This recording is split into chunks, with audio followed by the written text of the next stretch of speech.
Hello everybody, my name's Shalise. Welcome out everybody to my movie review of Marvel's The Eternals. Now here's the thing everybody, let me talk about my first movie experience with The Eternals.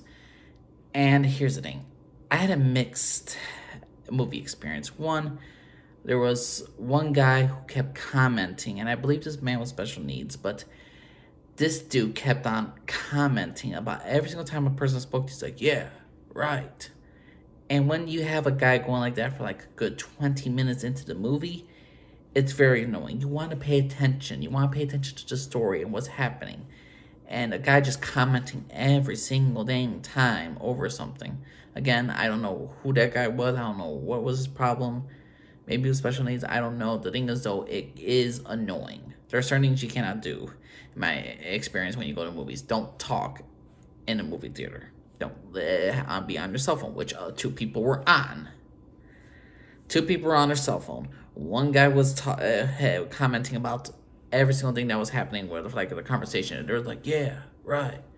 It was just like, it's like you go to church. And if you actually try to go to church and try to listen to the words and just one person just keeps saying amen every single minute, every single second, you're not going to enjoy it. So my movie experience was eh. Not to mention, this was the first one where at IMAX, I was not IMAX, but it was like 4DX, and like basically the chair moves, the entire seat moves, the wind. Like when the characters are in like a gust of wind, you feel the wind there, like a spray. You get like a spray. You constantly were just like in this overall great experience, which I did enjoy. But the problem is though, when you have a superhero like Icarus using his laser beam, there's a big flashlight, and this is like epilepsy shit.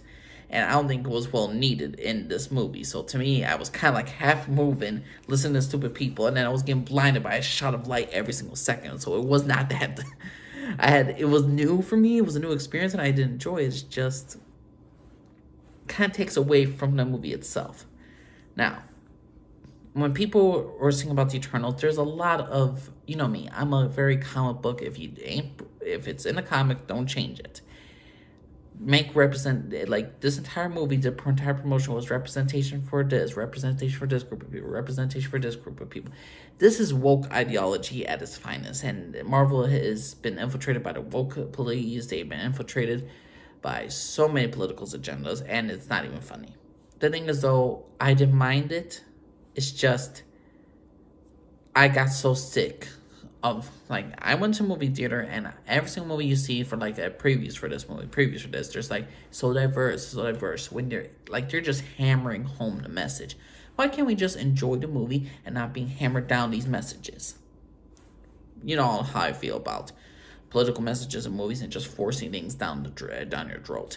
This movie had some of it, but it wasn't overall the biggest thing in this movie. What I loved about this movie was the lore, about the Eternals, about the Celestials, about the every single thing about the Eternals. I was just very interested in this world, about how old they are, their different powers, what makes them unique. I loved a great deal of the Eternals. The picture was good, the action was good. It's just there's a part of the third act I did not enjoy. And I think they killed off a specific character, and it was just very stereotypical. It was very predictable. It was just not in good taste. This movie could have been an A- for me, but right now, because of the ending and how it left off at, a B-. Story is everything, in my opinion. And when you trash upon certain characters, or when you try to flip things around, or when you try to go for the predictable plot line, it just doesn't work all the time. And to me, this movie didn't stick its landing quite yet. So I say the problem is, though, with this movie, my grade is a B- for now. But the thing is, though, it could always go higher. It all depends on what they do with future Eternal movies. So the standalone movie needs a sequel in order to make it be better. And I didn't think they needed to do all these twists and turns. There's 3 big twists and turns in this movie. And that to me was like overboard. Like you could have 1 or 2. 3, you're just overdoing it. Now you're just being over the top. So to me, The Eternals, I enjoyed the movie. I thought it was a good movie. I think it could have been a great movie. But they took too many twists and turns, and I just feel like the third act just really just made this movie was like, eh. I don't mind the long run time. I don't mind building off the characters of the Eternals, each Eternal, their differences, what they mean to humanity. This movie has a great theme and message. This movie has a great theme and message as the Eternals, because they're kind of like gods in many ways. Do they have a right to interfere with the human lives? Do they have a right to control them? Should we be more for them? Should we have control of any person's life and change their destiny, or should we just let it naturally flow? So to me, the Eternals had a good message, good action, good directing, some political agendas here and there, but overall, I was satisfied for the most part with the movie until the third act, and the third act is what kind of let it down for me. So to me, without spoiling the ending right now, The Eternals was a good film, a B-. It could have been great, but it was not. Now, 5, 4, 3, 2, 1, I'm going to spoil some stuff for you, so let me spoil some things. The 3 big twists are this. The Celestials, the people who created the Eternals, created the Deviants. This is what Celestials do. In order to create life, they put their seeds on other planets. And they let this planet grow to its fullest potential. And then when it gets enough power, comes to a great population-wise, or whether it becomes so powerful, but technology or whatnot, they basically could create new Celestials, new forms of life. They could create more of their own kind, which I do enjoy.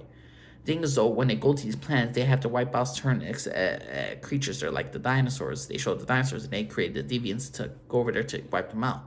But the Deviants would start attacking human beings and all this. They started killing sentient beings. So they didn't like that. So they created the Eternals to wipe out the Deviants. The Eternals basically are the bodyguards of the World Smashers. Celestials can destroy worlds in any second, any minute, and they are the bodyguards. And every single time the Eternals destroy a planet, their minds are erased and everything. So the fact is, the Eternals are not necessarily the good guys was a good twist. I enjoyed that. And the fact is, when the Deviants are awakened and all this stuff, now they're becoming sentient, now they're becoming alive, now they're like, we do not want to die, we want to survive, you all are killers, the Eternals. So the fact is, they made 2 good twists with the Deviants being the way they were, and they were always bad guys, but now they're just trying to survive like anything else, and they just want to live, and they're going to protect this earth because they want to be a part of this earth, and they don't want to die. Granted, will they eat humans along the way? That's a given, but still, they want to survive, and who do they have the right to survive? Yes. So I enjoyed the fact that they brought up these subjects. I love this twist with the Deviants. I love the twist with the Eternals, and I love the little pact at the end where the Eternals, they're all conflicted with one another, they're all very conflicted with, basically, should we just stick to the grand plan? Can we be something more? Do we have to destroy this planet? Some of the Eternals decides to stick to the plan. One of the major twists is one of the main characters, Ikaris. He kills, what was her freaking name? I'm blanking out on her name. Oh, what was it? Give me 1 sec. I don't want to blank out on it right. Was it? I'm even forgetting the actress's name. What was her name? Aya. He kills Salma Hayek's Aya. Ikaris kills her off because she was going to stop the plan, and he didn't want it to. And the thing is, on all these Eternal characters, when you look up Angelina Jolie's character, the main ones they kept on hyping the entire dang movie was Ikaris, who's basically like Superman, Angelina Jolie's character, and the girl from The Walking Dead who can run real fast. Every single character is different. Every single character has their own power. You have the intelligent ones, you have the strong ones.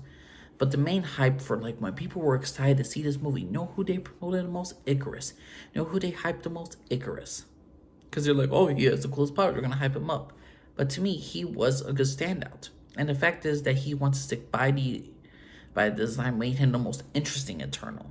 The fact that he wanted to stick to the grand plan of the Celestials and just be observant with them and just to be a good soldier, that made him the most interesting character to me of all the Eternals. Yes, you got his wife. Yes, you got Angelina Jolie's Athena, who's going through some stuff where she's recovering her lost memories, and makes her insane, and she could be ultimate killer. She was an interesting character as well. There's a lot of good, interesting Eternals, but to me, he was just always a standout. And the fact is, at the end, he works with the Eternals at the end, even though he changed his mind at the end because he does it for the love of his life. He sticks with her, and they shut down the Celestial from ever being born. And he feels shame and guilt for what he's done, so he decides to kill himself by putting himself into the sunlight. Killing off Ikaris was the wrong move. Ikaris, out of all the Eternals, and I enjoyed each individual Eternal. I really did. I think they all had a unique look, all unique tastes.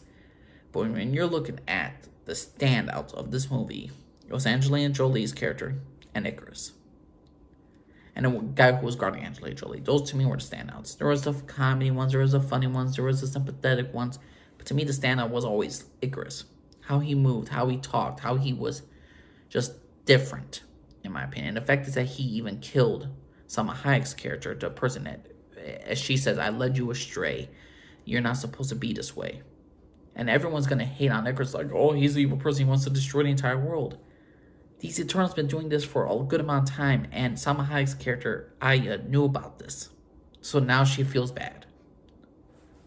She's just as evil as Ikaris, except Ikaris just found out about this because she told him. Like a couple 100 years. He still agreed with her plan. But still, I do not think killing Ikaris was the right move. Killing Ikaris was the stupidest move. Maybe he's still alive, maybe not. But if he's not, this is the biggest mistake since Quicksilver's death. I never agreed with killing Quicksilver from Age of Ultron. He was the best Quicksilver. I don't care about the Fox's Quicksilver, Americanized Peter Maximoff. No. Best Quicksilver was Age of Ultron. And they killed him off and he still hasn't returned. And I want him back. Ain't gonna happen. Thing is though, Ikaris could have been such an interesting character. I mean, how many times were we gonna get the evil look in Superman? We got Injustice. We got the freaking Zack Snyder just cut to him. We got the Boys. I'm forgetting Homelander. Homelander, he's the evil Superman and all that stuff. And now Ikaris is another evil Superman. Come on, we kind of need a conflicted character. He doesn't have to be Superman, but he could be a mixture of an anti-hero. And to me, Ikaris was that. And if you're looking, and they always say, like, who's going to lead the Avengers? I'm very worried for the future of Marvel who they're going to have as a listed Avengers. Spider-Boy? Yeah, I'm calling Spider-Boy. He's not Spider-Man. Tom Holland is a decent Spider-Man. He's a good Spider-Man, but he ain't no Toby, in my opinion. And that's not an opinion. That is a fact. And when you look at the future of Marvel's, like, Avengers and all that stuff, who's going to be in charge? Captain Marvel? Maybe? Then again, who really wants Carol Danvers as leader? Wanda, she's doing her own thing. She's got her own problem with her kids. She ain't gonna be Avenger no more. Anthony Mackie's Falcon, I need to see him more as a leadership role before he ever went into that position. But there's no true alphas of the pack. Say what you want about Thor. Thor was, to me, a terrible character, but he was one of those guys like, I'm gonna take charge even though I'm gonna do a shit job of it. You need characters to take charge. You need characters to do that. And the only one I can kind of see in the new age is Captain Marvel. If you're going to be a future Avengers, Anthony Mackie's Falcon needs to start becoming more, having authority. He needs to become more of an alpha. And we see a bit of that in the Falcon Winter Soldier. Maybe he's going to change up a bit more. And I want to see his character grow. But when you're looking at, like, a group, like, of characters that could really come into it, I think Ikaris, Angelina Jolie's character were great standouts, and I think they could have led their own groups at any moment. They could lead the Avengers. I really like the Eternal group. And the thing is, though, when you're promote, I hate the fact when you promote a movie, when you build up a character just to kill him off. When you're promoting Ikaris and you see all the posters, he's in the middle, and you kill him off, it's a stupid creative decision that I did not enjoy. Killing Ikaris off is the worst mistake of the Marvel Cinematic Universe, and it's the worst mistake of this movie. You could build so much stuff for this character. You could build so much stuff for this character and his design. There's just so much to do with this character left. And if he's not dead, I'll be happy. But if he's dead permanently, then I'm going to say this movie was a miss. Age of Ultron. Like, they didn't promote Quicksilver as the focal point. I mean, the main focal point was Angelina Jolie, Ikaris' girlfriend, and Ikaris himself. Those are the ones who were the, like, main three that you saw. They're like, Yeah, those are the three who are going to lead this group. Those are the three that's going to unite this group. Angelina Jolie character is such a... She's not in a stable place right now that she can't lead. His girlfriend wants peace, yes, but again, when you put so... And the fact is they put so much runtime to Ikaris, his character, just to kill him off, it's a waste. It's a waste to even promote this character just to kill him off in one movie. It's a waste to even have so much runtime of him just to kill him off. To me, I want to hope that he ain't dead, but how it is, with Marvel nowadays, they just kill him off. It left a sour taste in my mouth that he died, that he flew into a sun to commit suicide. I'd rather, like, Celestial just teleported him and be like, no, you're not done yet. We will judge you later on. Because apparently in the post-credit scenes, they're going to judge the other Eternals whether or not they did a good thing by disobeying the Celestials. So I'm going to see how it is, and I'm going to see how I'm going to feel about it. But to me, the Eternals made a big mistake. If they did officially kill Ikaris, it was a big mistake for the movie, and it should not have been done. And again, when you promote the movie with mostly those three characters, and he's... Like, everybody in the trailer, they were seeing him flying, seeing him, like, kill the Bee, kill the Deviants, and all that stuff.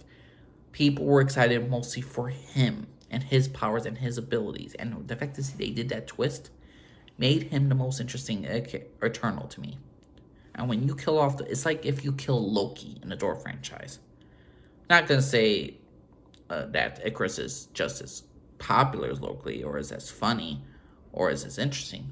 It's just he was the most interesting of that bunch.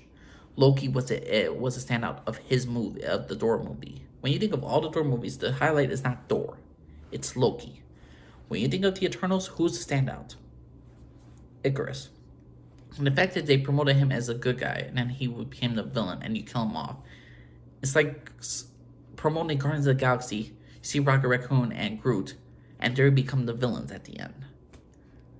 It doesn't work that way. I love the Eternal group. I think they had a good family dynamic, and they look like an interesting team. And I was interested to see where this goes. But the fact is, you're going to kill it. Like, two Eternals were killed off, and they were very interesting, very cool, and they're very different. They killed off Ikaris, and they killed off the person who was totally loyal to Angelina Jolie's character.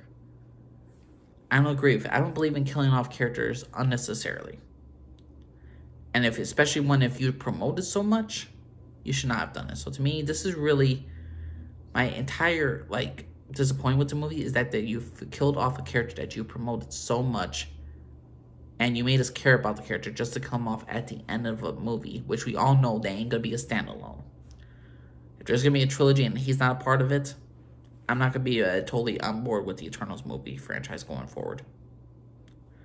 But that's my personal opinion, everybody. Please let me know what y'all think down the bottom. Comment down below. Let me know. Respect yours.